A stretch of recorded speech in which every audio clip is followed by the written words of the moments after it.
almost a little chilly today, even though it's June. It's supposed to be 90 degrees this weekend though, so short-lived. Hello friends, and welcome back to another chill, cozy installment of me reading my book, Doll Girl Meets Dead Guy, a cozy fantasy romance, aloud in 7 installments. This is the 4th part, so I'm just gonna get right to it. And if you want to catch up on the previous parts first, the playlist is linked in the description. Chapter 21.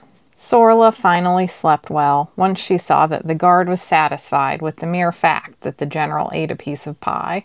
She woke to the sound of some stop-and-start music on a merry northern-style flute, and found Wrath playing the instrument. "I made tea if that pleases you at all," he said.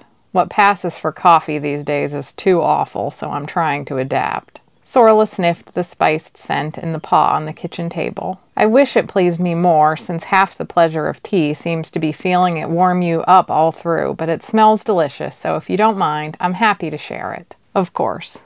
No fun enjoying every damn thing alone," he said. "Well, I'm glad it went well enough with the general. It doesn't help me much, as I'm still buried in orders for a chocolate cake that calms people down, even while I'm running low on cocoa powder, and it's tricky getting more of that lately. But if you can bring back our national hero, that's all anyone could ask for," Wrath said. "You look very relaxed for a man buried in orders," she said, grinning. "Bah, what's life if you never take a minute to relax? I'll run around like a tornado the rest of the day, and probably make as many messes as well." "I still want to practice on the other spells today too," she said, still worried that the general was a hopeless case and her time was limited. "That's good. 1 a day and you'll have the hang of it before long," Wrath said. "I can see you're determined. While I could use more help, I didn't mean for you to take it the wrong way. I don't want you to worry yourself too much. Even one talent is good enough if it's the right one, and I'm glad you can stay.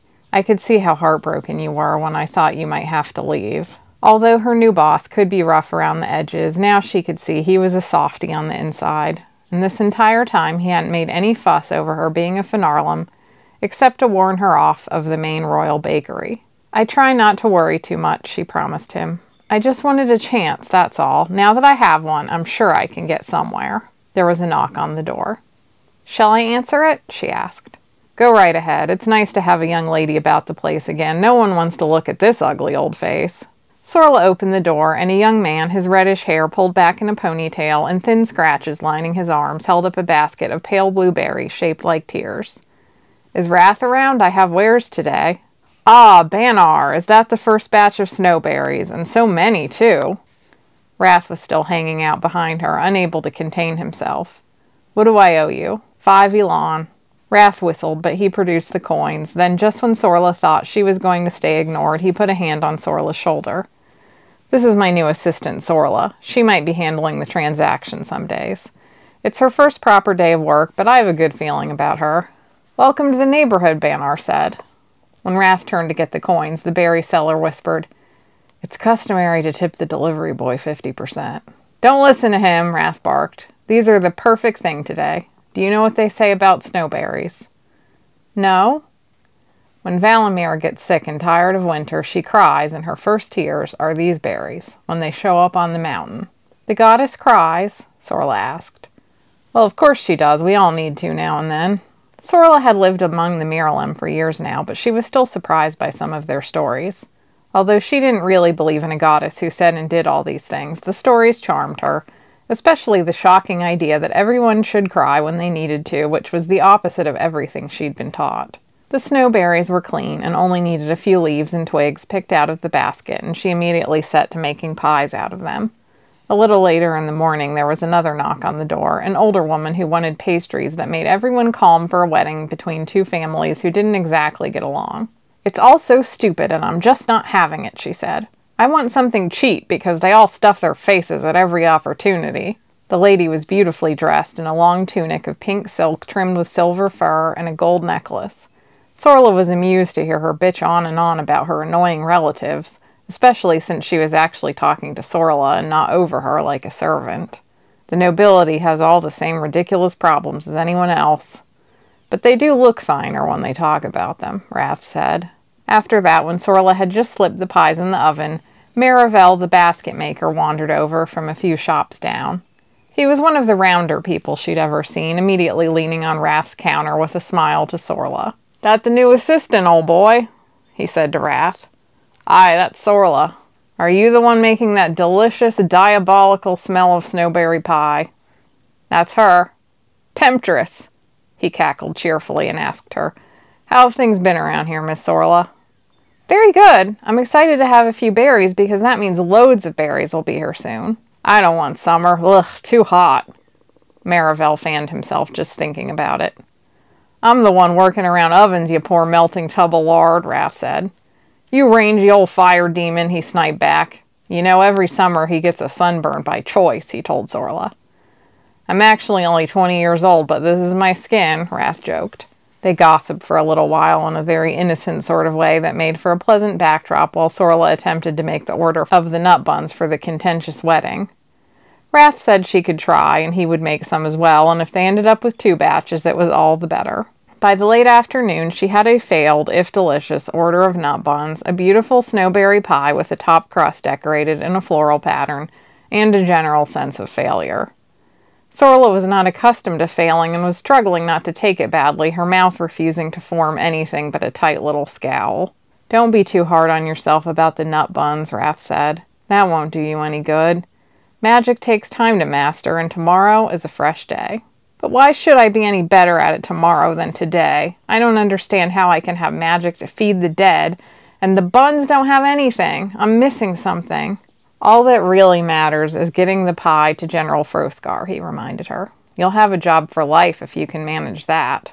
By the time Dor showed up to accompany her to the palace, she had baked an extra apple cake just to try again with something simple, only to have the same failures. "Are you a perfectionist?" Dor asked when she briefly explained her low mood. "Because the snowberry pie looks and smells. Well, let me just say that in general you seem a master of your art."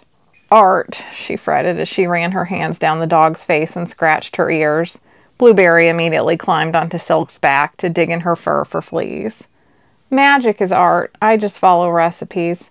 I thought baking was art once, but that's really all it's ever been." "Your baking is definitely an art, if magic isn't your forte." "But it has to become my forte. Prince Seldon still hired me to be a magical baker in the end, not just to bake pie for the dead.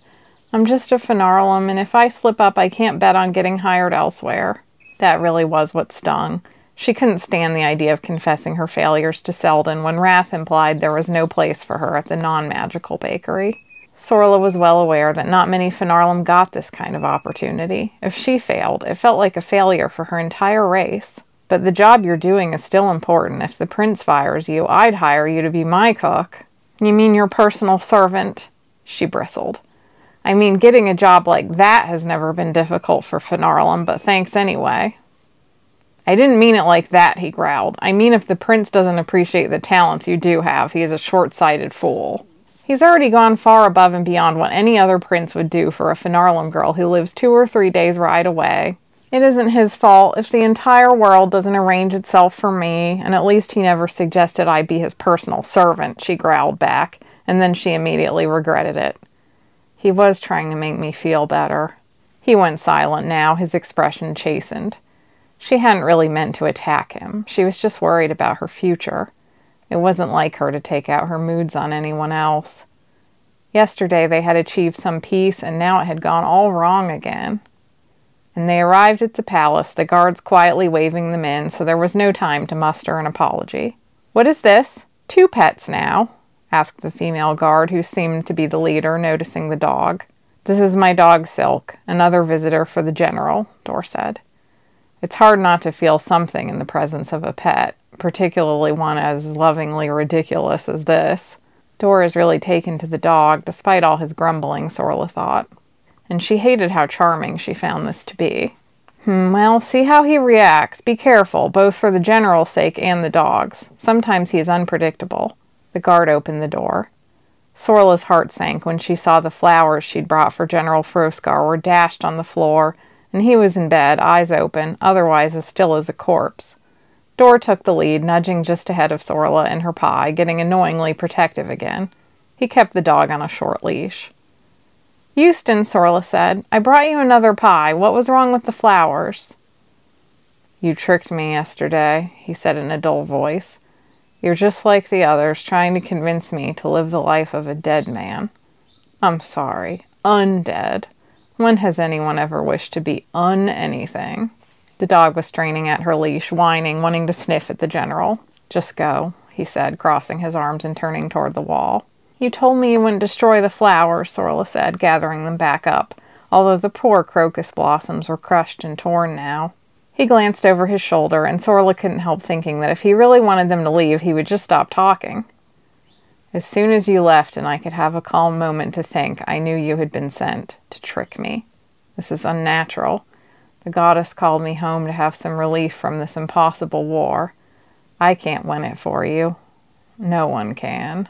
Silk was nearly losing her mind, barking over him. Euston suddenly got to his feet and stormed at the dog as if to strike her. Dor tried to pull Silk back, and Sorla ran to intercept. "Sorla!" Dor tried to stop her, as she put herself between Euston and Silk. The air crackled with Euston's sudden rage, and he struck her with a soldier's arm, an arm that was still quite powerful even as he withered away. She was thrown to the ground and felt something crack, a rib. Finarlem ribs always were too fragile. Blueberry let out a shriek, and Sorla lunged for him, keeping the struggling beast from biting Euston's ear off. Worse, the pie was flung to the ground and half of it splattered across the floor. Sorla got right to her feet, beating Dor before he could help her up. She scooped up the pie pan, saving what of it she could, with the wyvern still flailing around under her other arm. "Be good, Blue," she said in a low voice. "Please tell them to let me go," Euston cried, retreating back to his bed, covering his face with his hands. "I'm not your hero. I'm a failure. I'm tired." The raw despair in his voice left her holding the pie, paralyzed to force him into eating. Seldon said the war wasn't going well, and maybe Euston had already been cracking under the pressure of it all. All she knew of him was the heroic figure, but she didn't think about how he would also be a man, an ordinary man, past his sunrise adulthood, but not by that much. Just like how she had been so in awe of Grau when her parents first took her in, and then she realized that he was far from invincible. Maybe no one who died ever really wanted to come back, whether they were a Vendiri or not, and maybe it wasn't her business to insist. But all she could think was that if her one and only gift was putting magic in desserts that made dead men want to live, it was for a reason. Sorla knew her own soul had been forced into this body, intended for a life of servitude, and for many years that was all she got. But she still loved life, even when it seemed against all sense, and she always felt there would be more, that there was something beyond serving a master and doing what she was told. Every day the sun rose, and she wanted to see it. Every spring the flowers bloomed, and she wanted to drink in their fresh scent. Maybe it was unrealistic and sentimental. Maybe these men would never feel that way, but give me 1 month, Euston. Just 1 month of eating my baked goods and indulging my flower arrangements and letting Silk give you pet-me eyes. And if after a month you still want to die as much as ever, I swear I will go right to Prince Seldon and beg that he sends a healer to help you ascend right then and there." Euston had the air of a soldier settling in for a slog of a campaign. He was sitting up now, staring at the floor. "It's all right. I know I'm imposing on your time." "Sorla is right," Dor said. "Give it a month. Sit here at the table and eat a bite of this pie before I eat it all myself." "You are welcome to it," Euston said, looking at them like they had both betrayed him. "She didn't make it for me." "I made it for both of you," Sorla said, surprised that he was backing up her plan so firmly. Euston reluctantly approached the pie and took one bite, and then of course he took another. That first bite, the first step toward a will to live, always seemed to be the hardest, or, she liked to think, it was just too irresistible not to keep eating. Dor slowly let Silk's leash go slack so she could sniff Euston, and the general didn't stop her. As with Dor, the general received a thorough investigation with a snuffling wet nose as he ate the pie, and then Silk looked up at him with a whine of concern. As this was going on, Sorla didn't want Euston to feel like his every move was being scrutinized, so she busied herself tidying up his room, making the bed and whisking the floor with a broom. She opened a window, letting in the warmer air of spring, and the smell of the palace gardens with it. "You do remind me of," Euston murmured when Silk kept waiting for his attention. He finally gave her ears a brief scratch when he finished the pie. "Of who?" Sorla asked. "Nothing," he said softly. I think that's enough for today. Please leave me be." He sounded so dull and so tired that Sorla couldn't enjoy any sense of triumph. She knew all she'd done was postpone the inevitable. The greatest war hero of Lioness would choose death, all under her watch, proving that even the magic she did have wasn't worth a damn thing. "No, Sorla," she told herself. "No worrying aloud. Just get through one day at a time." "That went well," she found herself saying as they left, even though it really hadn't, but sometimes she was able to will a good outcome into existence. Only she usually just said it to herself. "Did it?" Dor said, his voice dripping with skepticism. Chapter 22. "Wait," Dor said when he saw her face get all scrunched up in anticipation of releasing a retort. "First things first, are you hurt?" "Oh no," she said, "of course not." "Are you sure? It sounded like something cracked." "Well, a rib, but what do those do anyway? I'll get it repaired one of these days if it starts trying to poke out of me or something." "That's good," he said. "He should have apologized for that." "He doesn't have to. He's clearly extremely traumatized, and I'm coming in there to poke at him when he's made it entirely clear what he wants. I'm the one going against the will of his soul." She seemed a little nervous, like she expected this might put him on the defensive. She's really something. Brave and thoughtful. That was all Dor could seem to think. It started with finding her endearing, and then a selfish interest in her baking, but now it was just her. When he saw her spring up after getting struck down, twice as determined as ever, just storming ahead when it was clear she didn't have much chance of success. But she wasn't just spirit without soul. She recognized that Houston was in pain, and that maybe none of this was right. Just being around her was starting to make him feel like coming back to life. He felt desire.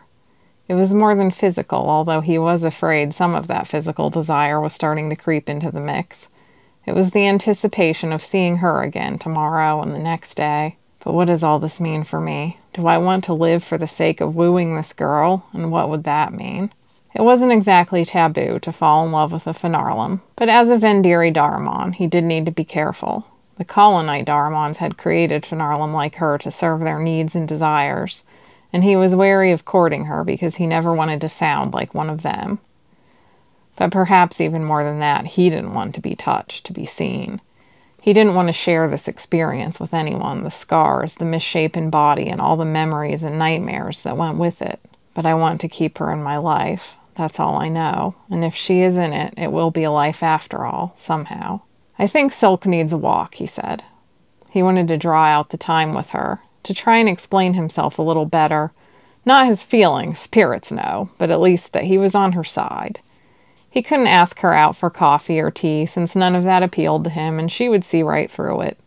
The dog was still straining at her leash and sniffing everything. "She seems to really like your company. Have you seen Ebon Park yet?" "No. It's a public park with beautiful gardens. It isn't too far. They have a little fenced area for lords and ladies to let their dogs run around with each other." "What about commoner dogs? Are they allowed?" "I guess we'll find out if anyone is policing the situation. I can act lordly if necessary." She smiled faintly, although she seemed uncertain about spending more time with him. Okay. Well, he hadn't done much to win her over. He'd been trying to deny it from the moment he saw her. Did she feel any of that same fraught denial, or was she thinking of Prince Seldon right now? The park was a mile away, and even though Sorla had short legs, she walked very briskly. He was practically dragging himself by sheer mental force to keep up with her. He was feeling much better, but at the same time, all the vigor he enjoyed when he joined the military felt like just a bitter memory. Walking a fast mile would have been nothing to him before. Now he couldn't even make much conversation until they'd arrived. Sorla was also painfully quiet. She looked deep in thought. Ebon Park had the footprint of an entire block, densely landscaped with ornamental trees and flowers that were just beginning to bloom. Among plants that were still brown and dormant were explosions of bright daffodils and crocuses and trees with pink blossoms visible on approach. They entered the ornamental iron gates, which were left open from sunrise until well past dark for moonlit walks. A patch of vivid purple flowers and bushes with tiny white blossoms greeted them just inside. The horrible, plodding silence of the walk was immediately forgotten when Sorla saw all the flowers. She was enraptured by them, as he suspected she would be. "What a garden!" she exclaimed. "It really does feel royal. How wonderful that it's open to everyone, and it really is, isn't it?" One of the families walking ahead looked pretty shabby. Someone really must design a garden like this, hmm? Yes, there has been a line of royal designers of gardens, I believe, he said. I love the running water, she sighed, peering over a small bridge at the stream running beneath their feet. I think whoever designed this garden must have thought of everything. I think this place would be beautiful, even if you couldn't see it. She definitely meant it as an idle compliment on the garden, but it flashed him back to the battlefields again and the men on the other side he had helped to maim. Can I enjoy anything ever again without being thrown back there? He thought he hid his thoughts well enough, especially when Sorla didn't seem telepathically sensitive, but she glanced at him sidelong. Are you okay? Or, you're never okay, are you? Just like the general. She gripped the railing of the bridge. I can't really defy fate this way. I can't convince anyone life is worth living when they've seen whatever you've seen. No, that's not it, he said. I wouldn't choose death now. I guess it just isn't a straight line. I maimed, I killed, I saw friends die, and... well, he winced. I know no one wants to hear about it. I want to hear about it, she said. It's much better than you hardly saying a word. I'm glad that you're feeling more like sticking around. A week ago you seemed so resistant. What changed? You. It was all that came to mind, although he wouldn't say it. If he hadn't been thrown together with Sorla by pure chance, he was sure he'd just be holing up in the apothecary, working numbly on one task after another while Una fussed over him. Being back home has probably helped, she suggested. You've been persuasive about the benefits of sticking around, he said. And if we're going to see each other this often, maybe I got tired of arguing about it. That was as close as he'd come to admitting how he truly felt taken off guard by her, that she charmed him, and he didn't like the thought of her going through life pining after a prince who would never give her the time of day. Glad to hear that I can take a little credit. She grinned as Silk came trotting up to her with a ratty toy in her mouth. Some other dog must have left it. Blueberry immediately looked interested and climbed down Sorla's arms, reaching out a tiny wyvern hand to take the object, which looked like a ball someone had stepped on. Blue, that's not yours, the wyvern chittered with annoyance. I was just wondering what helped you, because it seems to me we have to do something different if we're going to help Euston. I'm never going to be able to convince him to keep going on, but they're keeping him like a prisoner. Why would he want to live when he's isolated and doesn't have any purpose? You know why, don't you? Dora asked, motioning ahead to the small gate that opened to the enclosed dog park. Silk's tail wagged when she saw several other dogs ahead to play with, and she tried to bark, but then refused to relinquish the toy. Not really, Sorla said. His family probably won't accept that he's been brought back, Dor said. His family is very religious. Not only would they be horrified at his current state, but they'd probably be furious at the royal family and stir up trouble. Although the king and queen have been very popular since we've had fewer losses, thanks to Froskar's brilliance, that won't last long if the tide turns. But if they lose Froskar, the tide might turn anyway, Sorla said, so they're stuck. Damned if they do, damned if they don't. Exactly. I'm sure the hope was that Froskar would want to continue serving his nation so much that he would accept being revived and no one would ever have to know what even happened. He doesn't seem to care about serving his nation right now. I understand that, Dor said. Dying changes your priorities. I guess it would, but how? I'm trying to understand if there's any way. When I was a younger man, I mostly thought about carrying on the family business. When the war broke out, I wanted to serve. I had skills I felt I could offer. I had grand and noble ideas about crushing the Colonites and restoring the honor of the Daramon race. But when I was dying, all I could think was that I was the same as the man dying next to me. He looked like me, he was scared like me, and I had to face that if I had been born in his country, I would likely think like he does.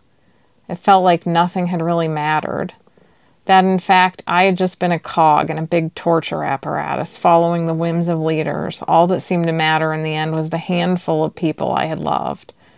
For the first time, I really wished for a family of my own someday, but I was dying, and even when I came back... He cut himself off. Well, I won't be the same. You can still have a family, Sorla said. It seems you've already adopted a dog. I was adopted, of course. I thought my family was a lie when it started. Grau and Velsa told me to call them Mayrin and Feyrin, just to fit in better. Velsa isn't even old enough to be my mother, and Grau barely. But when I call them my parents now, it feels so real that sometimes I swear I have memories of them from when I was little. I so want it to be true. They take care of me the way I imagine good parents do. I can feel their love all the way from here." She added softly, "Don't tell anyone, though. Grau and Velsa lied about their ages, and everyone thinks we're a real family." "Sounds like you are a real family." He opened the gate and let Silk burst through it, getting into an intense mutual sniffing with the dog half her size immediately. "You're right, of course. I could still have a family outside of the traditional definition. Women aren't beating down the door to marry undead men who can't have children unless they don't want them in the first place, but..."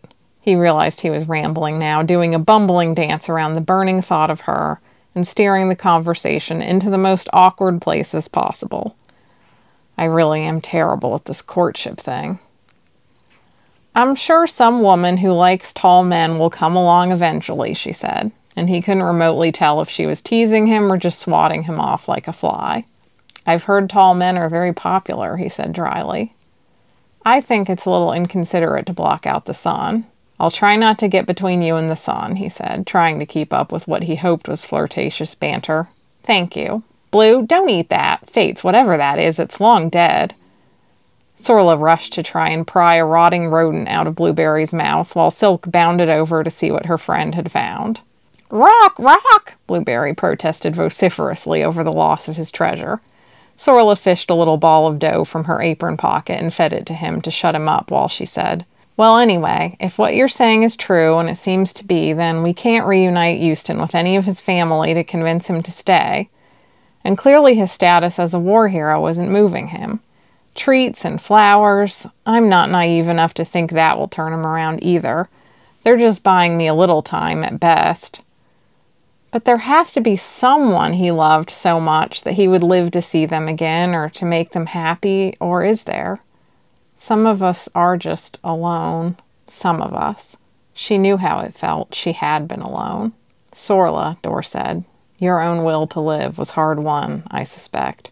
Happiness wasn't handed to you, but was something you fought for." She looked briefly startled and bit her lip. "To my last stitch," she said in a low tone. "But I always wanted to fight. I can't make Euston feel that way." "No. And if I can't, I'll lose my position, but I just have to face that.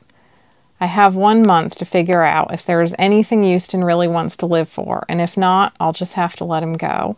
You might lose this position, but you might find a new place." "In the Vendiri Ashi," Dor said. "I know at least one dead man who needs and wants your talents." "Who? Oh, you mean you?" Now she seemed a little flustered, and he hoped she didn't think he meant he only wanted her talents. He hoped she understood that this entire walk was just a pretense to spend time with her, with no pies or pastries in sight, because it was her company he craved more than anything. "Silk," he snapped, as his dog had now decided that she didn't like the large, lean black dog that had just entered the gates. A proper Vendiri dog, of course. That would be the one his ridiculous animal decided she didn't like, on the leash of a willowy Vendiri lady who looked at him with very thinly veiled horror. "This is your dog, sir. Oh dear. No, Romulalan, my love. Leave that beast alone. You don't want his stink on you." "It's a girl," Sorla said, "and she doesn't stink, do you, Silky?" She gave Silk a small sniff and bit both lips. "I think it's time I took you home," Dor said. "Yes, clearly the snobs have arrived." She slipped a hand under Silk's collar and led her back to Dor so he could fix the leash, and they left together. He was right back to struggling to match her pace, but now she seemed to notice and slowed down a little without a word. "Do you know that lady? She was a Vendiri, wasn't she?" "No, thankfully I don't know her, although I'm sure she knows someone I know, and I'll hear about it from one of our more delightful clients. If she was my customer, she'd probably be nicer. I know all their dark secrets, like who is impotent and who has hemorrhoids, and they'd much rather die than let it be known." He chuckled, although Dor had always taken some real pride in both helping people with their small miseries and preserving their dignity. "I'll have to see your shop sometime," Sorla said. "I bet it'll remind me of Faerun's potion workroom. Probably cleaner, based on my experience with potion makers. Unless Una's been working, she leaves a trail of splayed books, apple cores, and teacups everywhere she goes." By the time he got her home, it was right around sunset, and they'd been talking easily, much better than all the previous time they'd spent together. Of course, that was entirely because of him. She'd been trying to draw him out all along, but at first he wanted to lock himself up, tucking his pain and horror around him, like it was as much a shield as a vulnerability. Now he was starting to feel like himself again, like the broken bits of him that would never be the same could still be something whole in the end. Maybe he could face those scars. Maybe someday he could even stand for someone else to see them. But not yet. Sorla! Wrath was sitting outside of the shop with a beer in hand and dashed up to meet them as soon as they entered the back alley. Thank the goddess you're back. Did you see the royal carriage out front? We came the other way. Prince Seldon sent for you, he said. The carriage has been waiting half an hour already.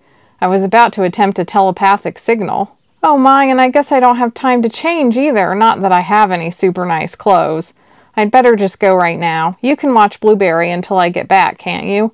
I'm sorry, Dor. I'll see you tomorrow. And that quickly, she was gone, rushing for the carriage, sounding so excited that Dor felt a dull chill settle back in his bones.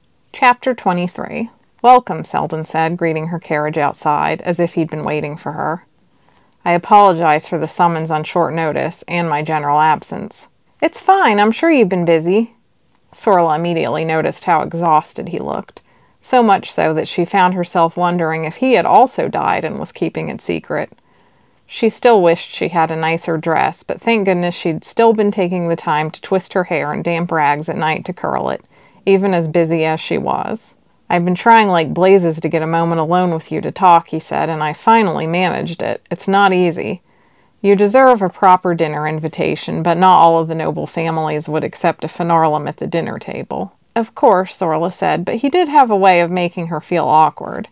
He seemed painfully aware that she had a low status, and even though he was trying to help her out, it was too bad they couldn't talk without that between them. I'm a charity case to him more than anything, aren't I? She followed him into the palace, through dimly lit halls with parquet-patterned floors and doors tall enough for giants, to a sort of sitting room with a crackling fireplace, sea-blue curtains drawn over the windows, and a table in the corner set with plates of chocolate and cheese and a silver tea set.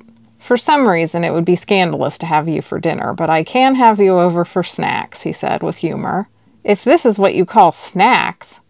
She knew all too well that chocolate was in short supply now, and these were dark truffles adorned in orange peels, lavender blossoms, and in one case what looked like curls of dried mushroom. Then there were the half-dozen varieties of cheese and thin slices of bread. I know it's probably your dinner time, so I hope this will do, he said, holding out a chair for her. This unexpected chivalry, and being alone with him, was more than she expected. He lit the tapers of beeswax that sat between them before he sat down. I don't usually eat dinner at all, she said, wondering how to eat anything when he was sitting there looking at her like he hoped to please her. I'm probably reading the situation wrong, but I've never been alone with him, except when he showed me my room. Never like this. I know, he cleared his throat. Well, I'm glad you don't usually eat dinner, or this would be a very rude spread. No meat, no vegetables, no soup. She made herself take a bite of everything, while he seemed so anxious, and after a moment just took a flask from his jacket and had a quick drink. Ah, Sorla, I told you it's not going well, didn't I? And worse all the time. You told me, but it's worse now? I haven't heard anything on the street. There are no town criers in the royal districts, because we all read the paper, he explained. And she had been wondering. Back home, all important news was announced in the town squares and spread rapidly by telepathic messages and conversation. There was no newspaper in Dortimyrna. Daramons control all the trade on the Atlantis River now, east to west, he said. And they have successfully blockaded all of our eastern ports. In the west, they have basically stomped all over Kota. We're boxed in. We can't trade with the neutral territories, and we can barely even trade with ourselves without the river. But you can trade by land, right? And what else would you need? The Miralem lands are self-sufficient, aren't they? Sorla had often heard her neighbors say so. Back home, everyone certainly felt they didn't need colonite trade. If they would just leave us alone, I suppose we'd manage, but they want telepaths to be subdued into submission. They're terrified of us. They have greater numbers and an absolute fervor to leave us utterly humbled. I don't see as much passion in our warriors. They will fight like hell to defend themselves, of course, but the Daramons have such terrifying weapons. Our telepathy wasn't meant to fend off huge explosive weapons that are fired from miles away or dropped from the skies. And then there are the things they imported to us before the war really got started. These cheap books, laundry soap, those photograph things, and the noble families want them back. They want to make business arrangements, imports, manufacturing. Sorla jolted, jabbing at a truffle with a fork. So this is about money, she said. Rich families who want to get richer and make sure they don't miss out. Is that why our criers back home haven't even said how bad it is? Do you think it's really because the people don't want to fight? What happens if we lose? Could it possibly be good for us? I don't know, he said, taking another drink.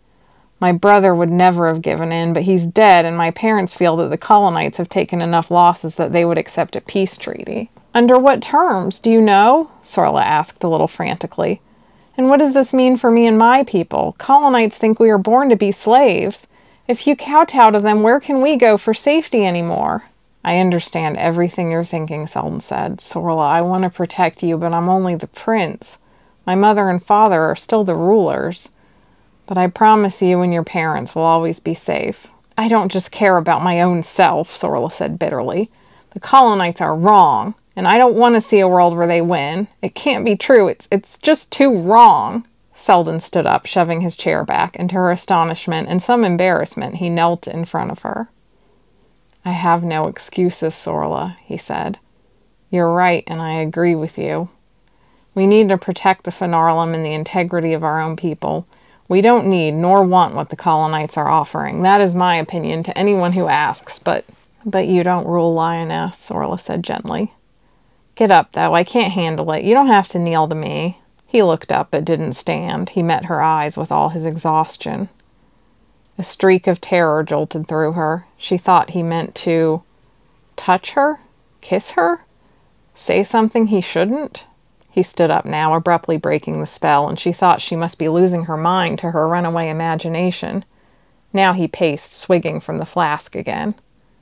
You know who did agree with me? Besides your brother, General Froscar. Oh, yes. For one moment, Sorla had entirely forgotten the man existed, which was amazing when she'd been worrying over him every waking moment. How is he? I'm never going to actually be able to eat a bite of this, you know, she said as she felt her expression crumpling. I know he isn't doing well at all, Seldon murmured. I visited him many times. He's numb. The man I admired so much really does seem to be dead. I didn't summon you here thinking you'd be able to do anything about it, but I heard that you have a knack for pastries for the revived, that you've been seeing him. I just talked to Dor about this today. Who is Dor? He asked with an unmistakable hint of jealousy. The Vendiri man who brought me here. He's also just been brought back. Well, the Vendiri are different. They're really not. He didn't want to come back. When I first met him, he was very gloomy and standoffish. He told me plainly that he wished he'd been left to die. But he went home and saw his sister, and she missed him a lot. I expect he probably has some friends around, too. He needed connections to people he loved to come back. I know General Froscar's family won't be happy about reviving him, but is there anyone who would? Anyone he would want to live for? If he doesn't want to live for all the men who fought under him, his country. Dor said it needs to be more than that. It sounds like dying is very personal, like the love of a parent or a child, or... You're asking if he had a lover, Seldon said. It doesn't have to be a lover. For Dor, it was just his sister. Was it? Seldon's brow furrowed. Well, I don't know all his business, obviously. I think you're getting a little drunk. Maybe, but I don't know his business either, and you should probably be careful. Stop, please. I'm sorry, Sorla. You're just the kind of girl who brings out a man's protective instincts. With Dor, she would have snapped back at that immediately, but with the prince, she felt speechless. He put his hand on her head, just long enough for her to register the weight and warmth of it before he slumped back into his chair. She only wished she could blame it on the drink, but he seemed more at the end of his rope than truly drunk. Her body was so full of confusing emotions that she couldn't think of a reply. This isn't a daydream or a fantasy. Seldon does feel something for me. But he wasn't quite the gallant prince of the letters right now. He looked unraveled and angry. Not that she couldn't understand why. This seemed like a perilous situation, and he was on the brink of failure. "Has Houston Froscar ever loved anyone?" she asked, composing herself. In a very personal way. Not for country, not for duty, not for family honor, but just for himself. "I always wondered if Houston had a sex drive," Seldon muttered. "Does he like men or women? Seemed like neither, like he was just stamped out by the goddess herself to be a great hero and nothing else." That would be a lot of pressure, though. "Are you his closest friend?" "Probably not." "Who would be? And do they know he's been revived? Have they been to see him?" "You're thinking of some detective work, aren't you?" Seldon sighed. "Probably Captain Elmara, but he's on the front lines trying to hold the river port at Otare. The only thing I can say is that he may have talked to his wife." "Then I'll pay her a visit." "You can't just..." "Oh, right. She's very important and I'm no one. I really should know these things." "No, I will set up a meeting and assure her that you are important," Seldon said. "But be prepared for somewhat of a chilly reception. I've never met Captain Elmara's wife. She keeps to herself, and she comes from a very scholarly family. I'm not sure how much she'll know or want to tell you." "That's all I can ask for, thank you." "You're welcome, Sorla." He looked at the table, head in hand. "You don't have to keep pretending to eat. I'm sorry if I behaved inappropriately this evening." "You're carrying quite a weight on your shoulders," she said, relaxing a little. "I don't know if I can do anything for General Froscar, but I'm going to try everything." "I will also try everything," he said, lifting a hand, reaching out until he caught hers beneath his. "You're a good soul, Sorla. I burdened you with all of this because I know you see my point of view. I hate to think that my own kingdom doesn't always welcome Finarlem. I hope to see a day when that is no longer true. If we don't capitulate to the colonites, I think that will be true someday." Beneath this relatively formal exchange, she felt the crackle of his touch. She saw the look in his eyes. She was aware that she was forbidden to him. He had to marry someone else, and he could never marry her. She wondered if he ever thought of marrying her, or was she just an escape? Someone to unload his troubles on, someone he knew was too powerless to bother sharing his secrets. She never expected it to go even this far, and for it to feel so complicated. "I'll have a carriage brought around for you," he said, finally letting go of her hand and getting to his feet. "Thank you." She walked beside him to the side door. He spoke to a footman, and the steady clop of horse hooves followed shortly. He helped her up onto the seat, lifting her easily. If Dor had lifted her into a carriage, she would have yelled at him, but once again with Seldon she found herself letting him take the lead. She wasn't sure if she really wanted it, or if his rank just intimidated her beyond words. "I'll send word about the meeting with Lady Vinavora soon," he said, holding the carriage door half shut. "And you'll be paid tomorrow. Thank you, Sorla." She sat in the darkness of the carriage, glad the way home was short. She needed the quiet solitude of her own little bedroom to settle her nerves. Chapter 24. "You were gone a long time." Una beamed when she caught Dor coming up the stairs. "Were you with Sorla this whole time?"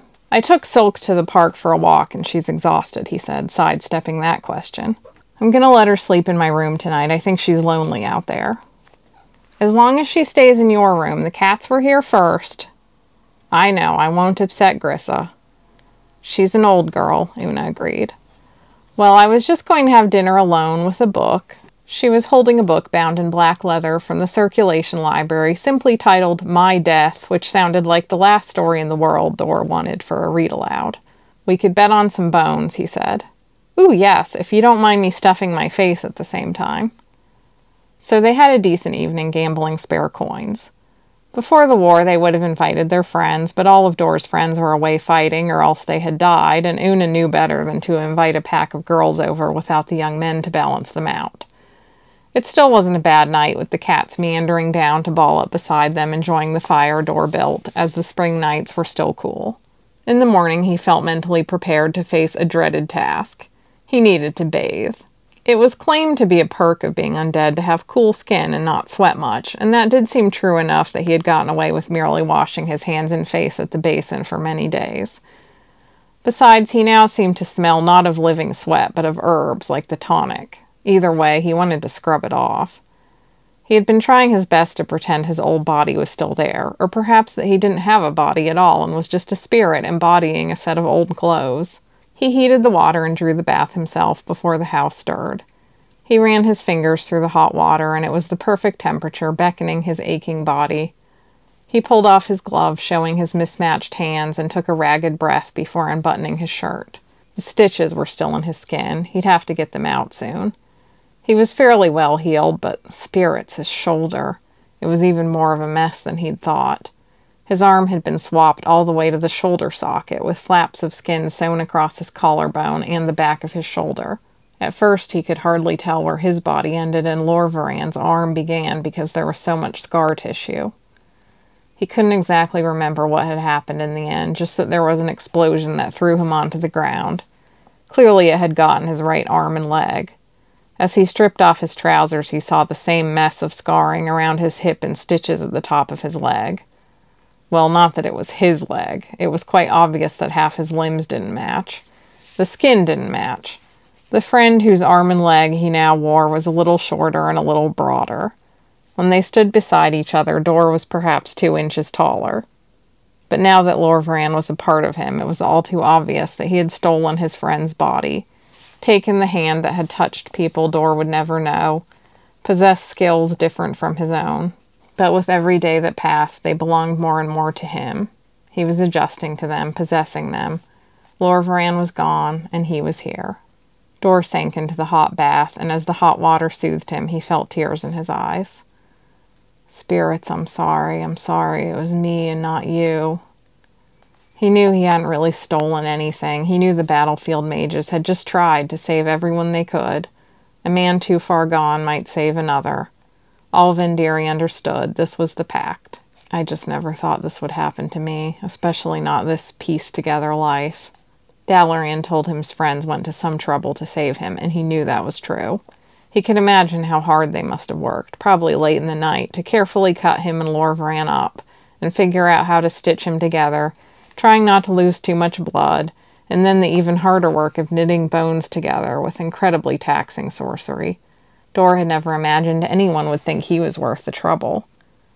But I would have done the same for any of them. He couldn't stop crying, although he did it silently, shuddering. Hell, he probably could have had it over with faster if he could just scream, but he had to keep up a proper front and not worry Una. Finally it passed, and he soaped up his skin and hair, wincing over the scars. He couldn't imagine showing this to anyone. He looked hideous, and even in the dark the scars were rough webs all over his shoulder especially, right in the spot of embraces. He shut his eyes and imagined how perfect Sorla might look. He didn't want to think about her that way, but once considered, it was hard to stop. He had never seen a Finarlem naked, but he could imagine her hair falling across her slender shoulders, how neat and well-proportioned she would be, her golden brown skin beautiful in the firelight. At which point he had to shove out all thoughts of her, lest he think of her as being more than just endearing. That was bad enough. He had no real evidence she cared for him in return. There was definitely nothing endearing about this broken mess. And last night she went to see Prince Seldon. What does he want with her?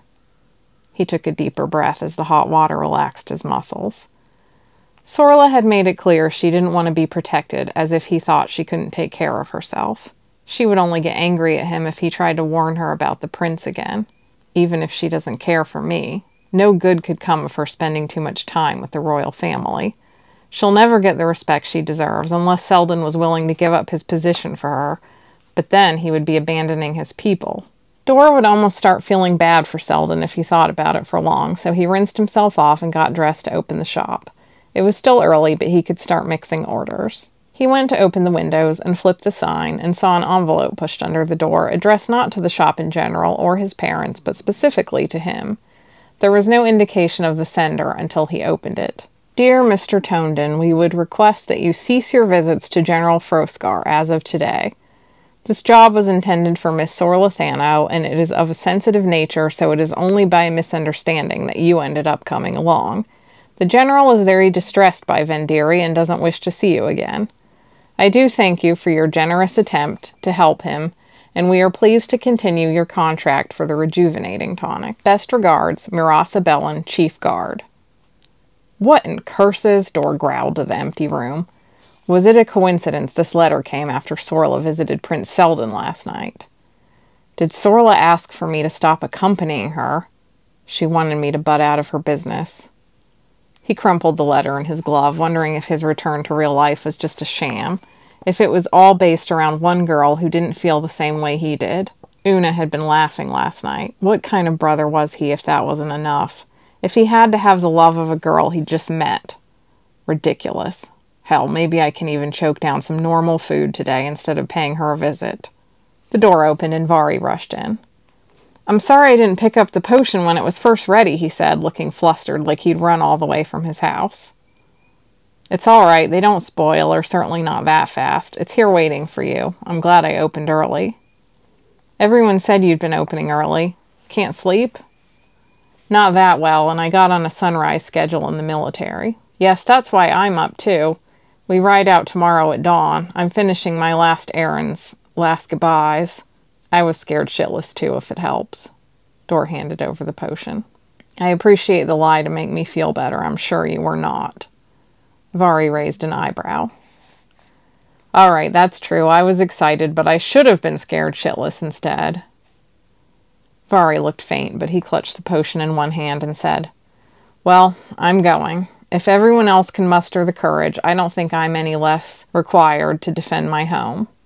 How many times have you told yourself that this week alone?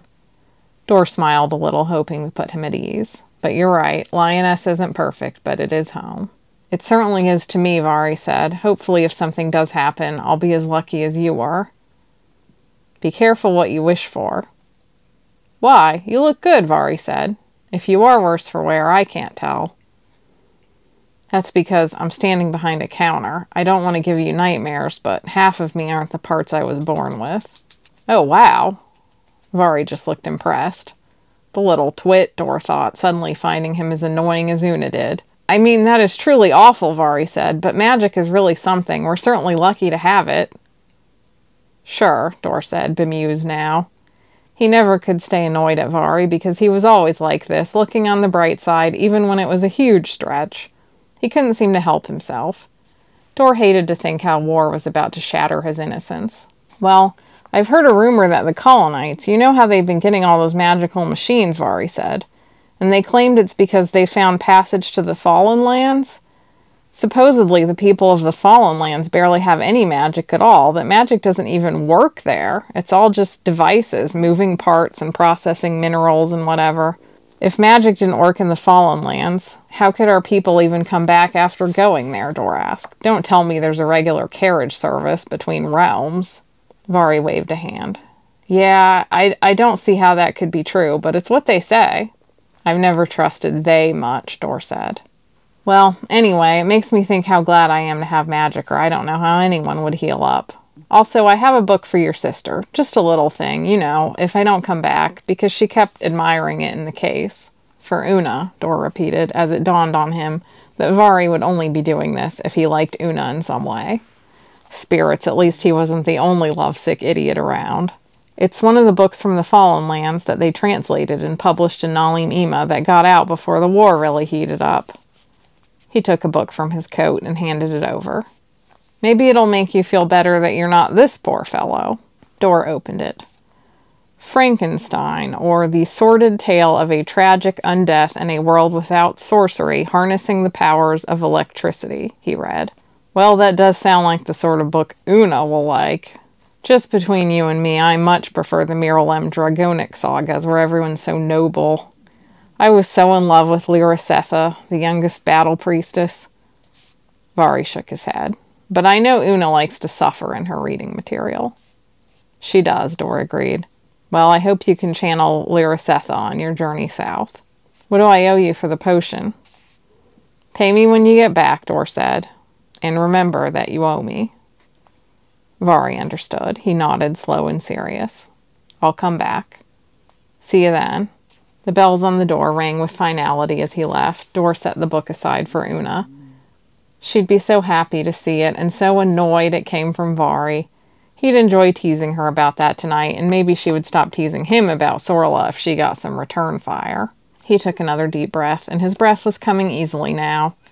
Sorla still burned in his mind like a flame, and yet, whether or not she's in my life, I'm back. Chapter 25. Ouch! Sorla, reaching to the top shelf for the jar of oats, recoiled when something jabbed her side. Blueberry stirred from his nap, eyes widening with concern for her, while Wrath hurried over to get the oats down. You all right? Of course, it's just a loose bit of rib. Sorla poked her side until she felt the end of it that kept poking her and gave it a good punch with the palm of her heel, trying to lodge it into her stuffing so it would stay put. She had a feeling it was going to keep working loose, though. Maybe you should just get that repaired, Wrath suggested sensibly. I'd rather avoid it. It's not a big deal. I don't like going to the healer either, Wrath said. Whatever you're made of, you feel vulnerable just sitting there, half-stripped, some stranger poking at your insides, eh? Exactly. I think it'll be fine if I don't lift my arms too high. There you go. No need to see anyone when not moving is a perfectly respectable option, Wrath teased. I'll get it fixed eventually, just not today or this week. Too busy. Sorla opened the jar of oats and sniffed them, enjoying the oddly soothing plainness. A customer had requested a boring and nutritious treat infused with mellowing magic for a boys' party. The lady clearly didn't want to deal with a dozen boys unless they were somewhat drugged. Sorla insisted on trying the spell, because if it failed, the ingredients were cheap, and she could give the results to Dor. She mixed a hearty dough with oats and pinches of a few gentle spices that would help bolster the magic. She tried very hard to project calm into the cakes as she rolled them out flat. The only trouble was her thoughts were far from calm. She kept replaying the evening with Seldon, considering more deeply that the royal families might soon sign a treaty with the Colonites. Even if Seldon promised her safety, how could she really feel safe if the Miralem lost? Wouldn't that just embolden the Colonites to keep enslaving people? No Finarlem was truly safe as long as they could be kidnapped and sold in another nation where they had no standing. She beat the poor oat batter hard. Finarlem had no political clout anywhere, and maybe the Miralem didn't have that much to lose in a surrender. They could make money on Colonite soap and so on, and with their telepathic powers, they were still safe.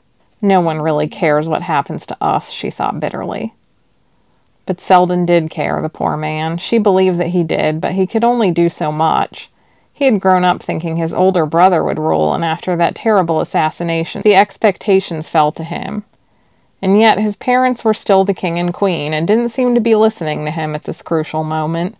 It was easy to imagine them surrendering to the Colonites and then stepping down, leaving him with the mess. Either way, he was in a terrible position, slated to marry a woman he didn't love, trying to do the right thing for his people when he didn't yet have the power. She couldn't blame him for drinking too much and pouring his troubles onto her. What would have happened if she responded to him more warmly? She was so shocked by his attentions that she didn't even remember what she said.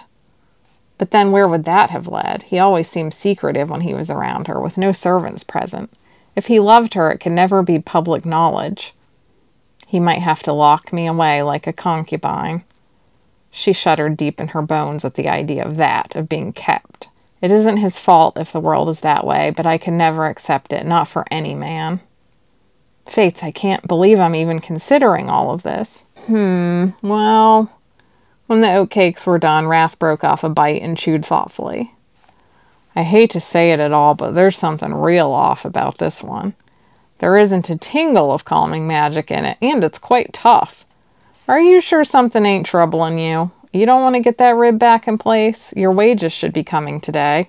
Oh, no, I don't think that'll help. I just can't seem to get a hold of this magic. It feels like it doesn't exist for me. Well, don't be too hard on yourself, Wrath said, as usual. You have talent enough already. But when the courier came with her wages, she felt even more that she had to live up to expectations and keep this job at all costs. It was more money than the cafe in Dor Tamerna made in a month. She couldn't believe this was all for her. Oh, it is, Wrath said. Don't let my general squalor fool you. It's a good living here. Go buy yourself something nice to celebrate. Sorla didn't spend a single coin. If she ended up working only until Euston died, she wanted to take it all home to her family. In the afternoon, she made a spiced cheesecake with a rhubarb compote for Euston and waited for Dor to show up, but there was no sign of him. When the royal carriage arrived, the driver said, The gentleman will no longer be attending at the request of General Froscar. He does not wish for the company of Vendiri. Oh? Until that moment, Sorla hadn't realized she looked forward to Dor's company so much. The carriage felt quite empty without him, and when she visited Euston, she realized how much it had bolstered her spirits knowing she had someone beside her. She did trust Dor, at least, to be there for her if she needed him. And why do I trust him? Because he always protected me, even when I was mad about it, but I must admit he never disrespected me. How frustrating. Euston was as drained of life as ever. He ate the cheesecake like he was resigned to it, perking up slightly at the flavors, but it wasn't enough. She watched him eat, growing increasingly frustrated, petting Blueberry's head until the wyvern grew annoyed with her repetitive touch. The other day you said I reminded you of someone, she attempted. My little cousin, he said. Oh, she likes to mother people, he said. It didn't sound like a compliment, and Sorla certainly didn't take it as one, although she also wasn't sure she believed him. That was not the tone he used before when he said she reminded him of someone. I hear the war is going badly, she said, almost pleading. I don't think we could have expected another result. But you didn't used to feel that way, did you? Everyone was so inspired by your victory speech after the Battle of the Pass. That was another life. You don't care at all? You don't care about anyone who served under you? He sighed heavily. Death comes for us all. It comes so quickly that nothing we do here matters. They thought me a great man, but I was never anything special. Death came for me first. And soon they will all join me. It's all over so fast, and we're all so small that I don't know why we ever bothered. Of course it matters, Sorla snapped. It's all relative. Life goes very slowly when you're suffering, and your suffering becomes bigger than the entire universe. That's ridiculous, he said calmly. Not any more ridiculous than what you said. We're small, but we're the entire world to ourselves and each other. What does size matter? The moon is big, but it's just a rock. The moon is the home of Valamir, he said, apparently getting his religious sensibilities offended. It's extremely important, much more so than you or me. She shouldn't have used the moon as an example, but she shifted tactics. Well, if you still believe that the goddess is sleeping inside the moon, you also have to believe that death is as sacred as life and shouldn't be messed with. Doesn't your religion also say that all of our souls have value and that we should share our gifts with each other? Maybe you shouldn't have been brought back, but your existence isn't pointless. Your bravery meant so much to all the Miralem. They love you. They brought you back because they felt the consequences of letting you go would be so much more devastating. Doesn't that mean anything to you? He looked at the cheesecake and at his hand holding the fork, and his eyes were searching. She sensed the feeling inside him like he was trying to find a lantern in a window within a terrible blizzard. He remembered that it was possible to feel warm. But he was still alone out there. He couldn't find it. Maybe if they'd gotten to him sooner, before his soul started withering. Or maybe it was never possible, because Seldon seemed like he'd tried. Have you ever loved someone, Euston? Fiercely? His fingers clenched. Go away. But go away.